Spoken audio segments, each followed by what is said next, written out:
This clip is brought to you by SaveWithConrad.com. Let's talk a little bit about the pay grade switch. I know you don't necessarily have to give specifics, but can you give us a ballpark of what it meant when you were working, say, with Doink versus if you're working with Diesel? Oh gosh. 94, probably.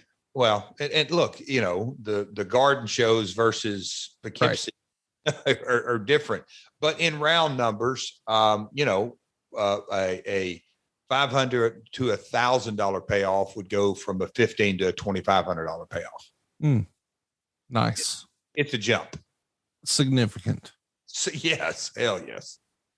So it's announced that you'll be taking on Razor Ramon at the Royal Rumble for the Intercontinental Championship. When did you know you were going to actually win the belt from Razor?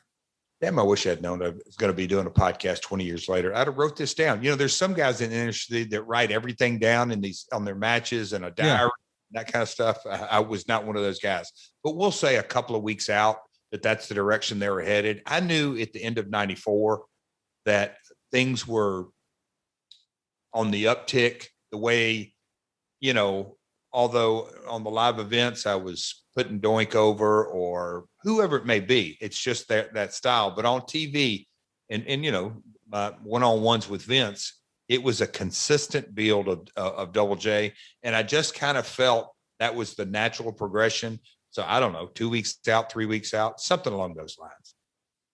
Do you call and tell your dad? Is he the first person you tell? No. I don't know who even if there was a first person.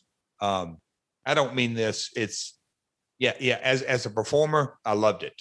But I guess I was taught at an early age, don't get wrapped up in that title. It can be an extra piece of luggage. But if it's a means to tell a story and really sell tickets and pay-per-view buy rates, merchandise, it's a very, very valuable asset. So it was business. Well, let's talk about the match. Meltzer were right. Jarrett wins the Intercontinental title from Ramon in a total time of 18 minutes and 6 seconds, as was the story of the match. Jarrett did a good job of carrying Ramon, but the crowd doesn't care about Jarrett. Even when it got exciting, they never really got the heat they should have. The first part of the match finished when Ramon took a bump over the top rope and started selling his left knee. Outside the ring, Rhodey would clip Ramon's knee, and he was counted out of the ring at 11:47. Jarrett then said he didn't want to win by count out because he wouldn't win the title. The same basic deal they've been doing at all the house shows and Ramon's matches since November. He calls Ramon a chicken, so of course Ramon got back in, still selling the knee, and Jarrett mainly worked over the leg flare style, putting on the figure 4 at 3 minutes and 15 seconds before Ramon broke it after 70 seconds. He kept selling the knee during his comeback. They did a hot spot where Ramon went for a backward suplex, but Jarrett reversed it in midair, and Ramon reversed it again for a near fall. However, the crowd, for whatever reason, just wasn't into it. Finally, Ramon went for the razor's edge, but his knee gave out and he dropped Jarrett, who scored the win with an inside cradle in 6 minutes and 19 seconds. He gives it a 3.25 star rating. What do you think of the match? It's funny how reporting, and I remember the people were really and I'll say this, I'm not going to say that I had a ton of heat at this point, but I don't think Vince, the boss, expected me to have a ton of heat, just the progression of it. But Razor Ramon was over like a son of a gun. And so when we laid out and set in the heat in the match, the people were there. The people were at the match in a huge way. I remember Pat saying, here's the finish and we're going to do this. And Scott would always take a little grain of sand in the match and make it a pearl, make it that much better. Just different things. But I'll say a really good laid out Intercontinental title switch. And I thought it was positioned on the card accurately as well. Who would have put together the match? Who would have been your agent? Me and Scott. Oh, and I, look, I don't know if there's an agent, but you know, Pat is heavily involved in the 1, 2, 3, Mm-hmm. and probably how to lead up to it. But in rough, hey man, we need to get a DQ. Some way sell your leg because that's where we're going with the small package. I don't remember the exact ins and outs on all that, but me and Scott lay out the match. A lot of quote unquote smart fans think of the Intercontinental title as the quote unquote workers belt. Do you agree with? It's hard for me to think outside of the Warrior who wasn't someone that would be considered a really solid. I'm not going to say spectacular. I'm not going to say, legendary, but a really solid in-ring performer outside of Warrior and who, maybe Honky Tonk, but Honky Tonk knew how to draw money and put a match together. So yes, I agree with that. And when you put a Brett and a Mr. Perfect, Shawn Michaels, you sort of put that lineage. So without question, it's a title that, and a lot of times it gets the champion ready. Not necessarily you have an Intercontinental guy. If it's a heel Intercontinental champion, he can get your guy who's going to be facing for the world champion. It's a stepping stone, but it's a very prestigious. And look, Vince and company always built that title right. They just did. Very prestigious.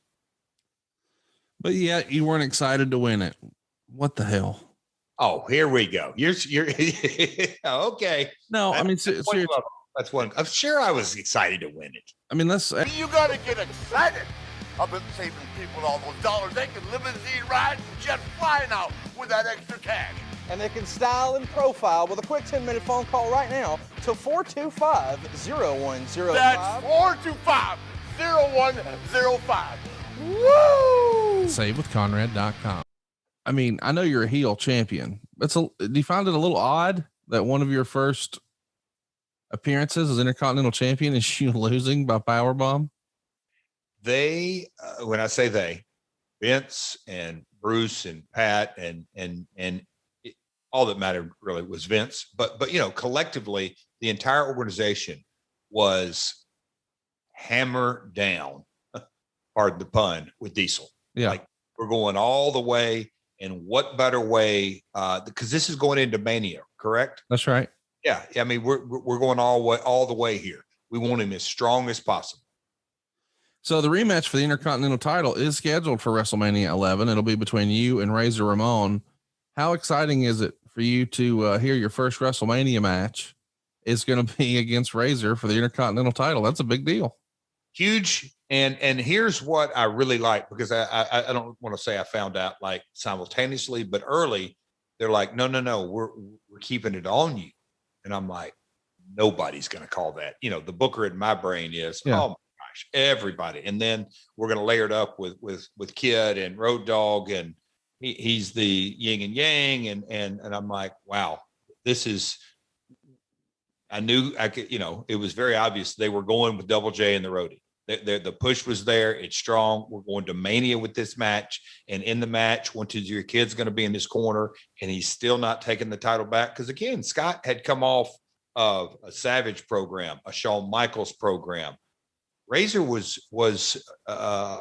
arguably the hottest babyface in the company. You had Brett and you had Diesel. Shawn was a heel. And I know Savage was probably had already exited by this time, but I'm just trying to think of the baby faces at the top of the card. Scott's merch, those Razor, those shirts when we would go overseas and obviously domestically, but the Razor Ramon character was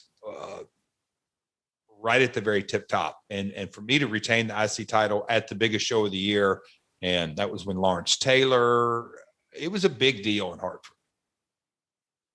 So you wind up working with Bob Backlund for a tape show called Sunday Night Slam, trying to promote WrestleMania. You and Razor get 13 minutes and 32 seconds. Razor wins, but it's by DQ, so you retain.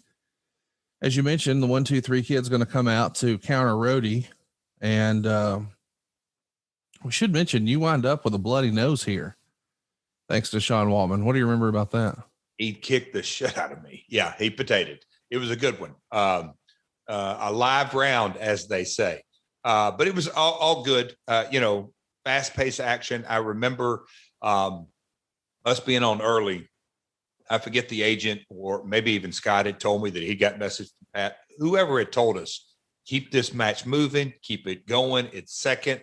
Don't go over your time. We've got a lot of card to fill. They wanted to make sure Bam Bam and LT, they had Salt and Pepper there. It was the extravaganza, and we weren't switching the title. So maybe not the greatest taste in the audience's mouth with this finish.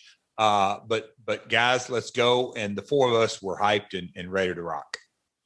Talk to me about a DQ finish. Are you disappointed that your WrestleMania match is a DQ finish, or do you care? I didn't care. And what I like, knowing the end result is they're going to remember what happens after the bell. Yep. And the four of us blowing and going and giving them, as Pat Patterson would say, hell of a match.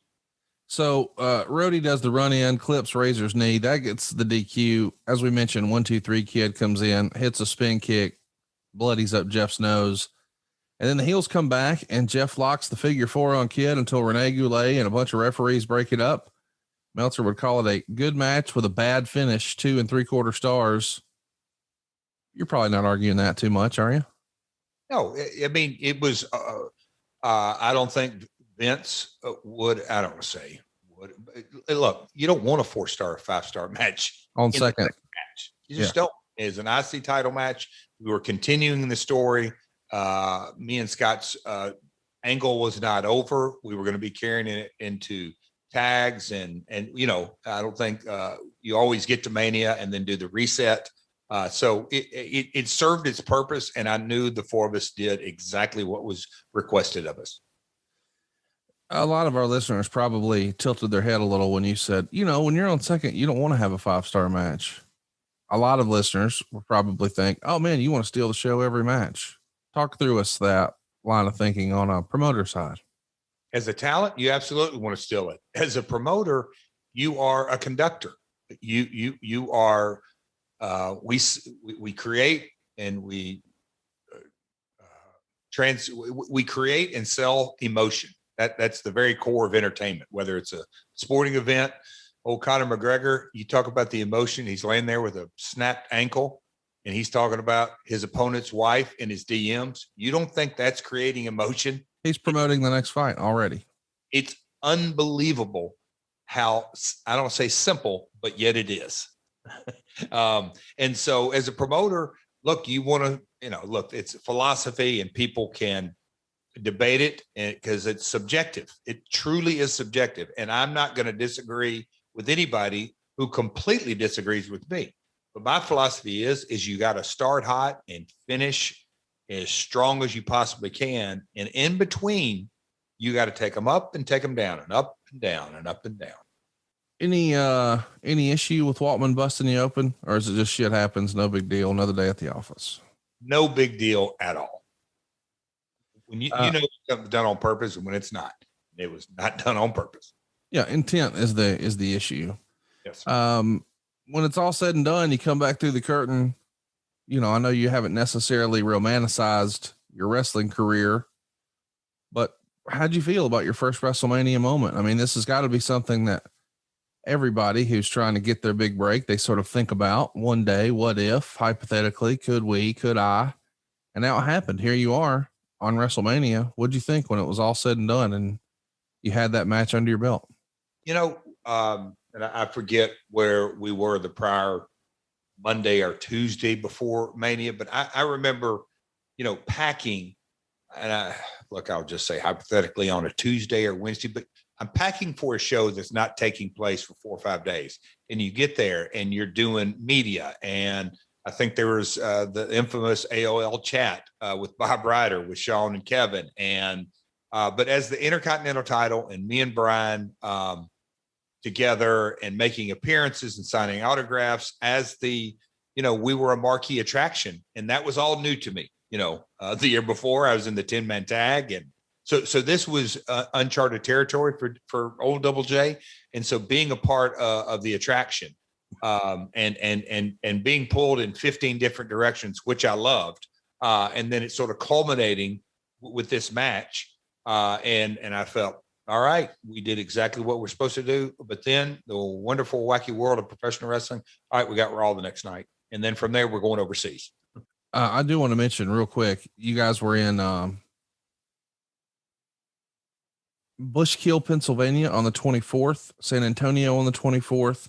Hey, it's Conrad Thompson. Thanks for checking out the podcast here on YouTube. Be sure to hit the subscribe button and the notifications bell so you get a notice anytime we upload some new content. And go save yourself some money right now. If you're in a 30-year loan or you have credit card debt, it's not a matter of if I can save you money. It's a matter of how much. Find out right now for free at SaveWithConrad.com.